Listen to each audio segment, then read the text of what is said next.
यसो नगर्नुहोस् न जबरजस्ती म जानै तयारै छु त लैजानुहोस् न कति समय लानुहुन्छ मलाई पक्राउ पुर्जी त मलाई जारी हुनु परेन र अहिले लेख्नु तपाईँले अब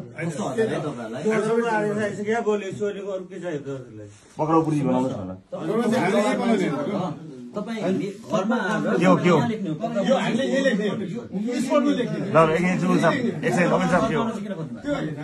एकछिन पक्नु ए भाइ ठिक छ त मलाई दिनुहोस् न त ल्याउनुहोस् कि ल्याउनुहोस् मैले सही गर्नु पऱ्यो नि मलाई दिनुहोस् न पक्राउ पुर्जी कस्तो अचम्म यार एउटा पक्राउ दिनुहोस् न पक्राउ पुर्जी लेख्नुहोस् दिनुहोस् न भइगयो त ल दिनुहोस् वकिल साहब भोलि कानुन विपरीत गरेपछि तपाईँ ठोक्नु होला नि त हाम्रो मुद्दा हाल्नु यस्तो भन्ने हुन्न नि म त गइसक्छु नि पहिला तपाईँ थन्ने अनि पत्र दिने मलाई सुन्नुहोस् न सुन्नुहोस् मलाई थन्ने अनि सम्मान गर्छु पत्र दिनुहोस् न पत्र दिनु न पत्र ए पत्र दिनु न मलाई ए ल भाइ पत्र दिनुहोस् भइ त को त त्यही गर्नै परेन त